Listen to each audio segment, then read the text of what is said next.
I used to think the hardest part of love was commitment, choosing one person, building a future, saying yes and meaning it. I was wrong. The hardest part is realizing the person you chose never chose you the same way. Our wedding was 6 weeks away. Invitations sent, venue booked, deposits paid, her dress hanging in my mother's closet for safekeeping, my suit tailored and ready, friends already planning speeches, family counting days, and my future wife was on a closure trip with her ex-boyfriend. That's how she described it. Closure. Her name was Emily. We'd been together for 4 years, engaged for 1. When she first told me about the trip, she framed it carefully, like someone handling fragile glass. "It's nothing weird," she said. "He's moving overseas. We just want to end things on good terms. For peace." I remember laughing a little, thinking she was joking. She wasn't. I told her it made me uncomfortable. She assured me I was overthinking. She said trust was important in marriage. She said I needed to be secure enough to let her go for a few days. And like an idiot who wanted to be the good partner, I agreed. She left on a Friday morning.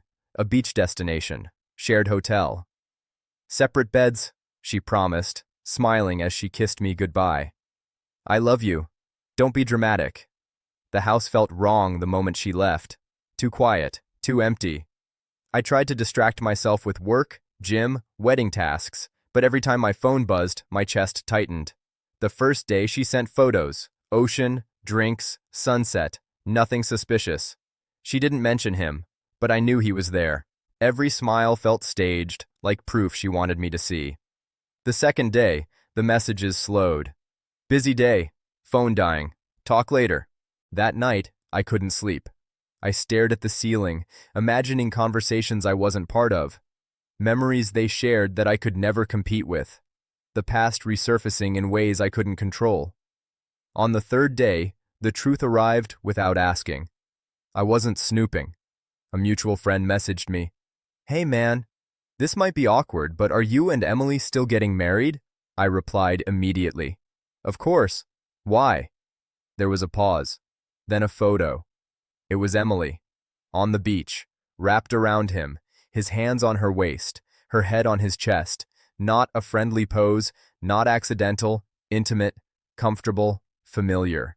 My hands went numb. I asked when it was taken. "Last night," the friend said. "She told people you couldn't make it." That was the moment something inside me snapped into clarity. Not anger, not hysteria, just cold, sharp understanding. She hadn't gone for closure. She'd gone to test something, and I was the backup plan. I didn't call her. I didn't text. I sat on the couch for a long time, phone in my hand, wedding plans scattered across the table. I thought about confronting her, demanding explanations, fighting for what we were supposed to have. Then I imagined marrying someone who could look me in the eye, promise forever, and still crawl back to her past when given the chance. I stood up and made a decision. I called the venue first. "Yes," I said calmly, "I need to cancel the wedding." There was confusion, questions, fees. I agreed to all of it. Money felt irrelevant compared to what I was saving myself from. Then the caterer, the photographer, the florist.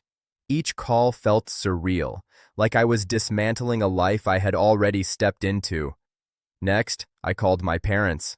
That was harder. My mother cried. My father was silent for a long time before saying, "I'm proud of you."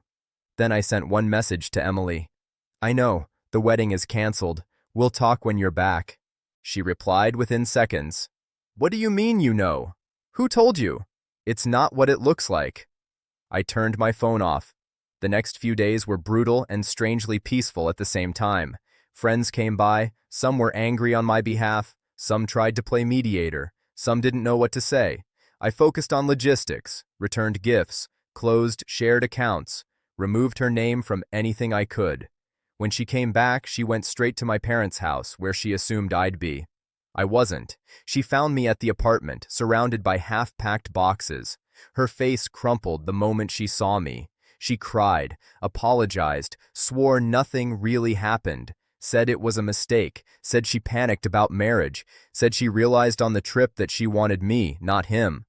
I listened, calmly. Then I asked one question. If I hadn't found out, Would you have told me? She hesitated. That was my answer. I told her I didn't hate her, that I wasn't screaming because I didn't need to. The truth had already done its damage. I canceled the wedding, I said. Not because you went on the trip, but because you came back unsure. She said I was overreacting, that everyone has doubts, that love isn't perfect. I agreed. But loyalty isn't complicated, I replied. She left angry that night, told people I blindsided her, that I embarrassed her, that I threw everything away over one mistake. Let them believe it. Months passed. The shock faded. The loneliness came in waves. Some nights I missed the idea of her, the future we almost had, the life that felt stolen. But then I remembered the photo, the lie, the hesitation. I realized something important. Marriage isn't about loving someone when it's easy. It's about choosing them when the past knocks on the door offering familiarity and comfort. She chose differently.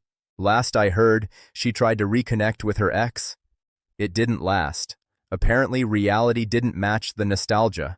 She reached out once more, a long message, full of regret, full of what-ifs. I didn't respond. Canceling the wedding hurt. It was humiliating, expensive, emotionally exhausting, but marrying someone who wasn't sure about me would have cost far more.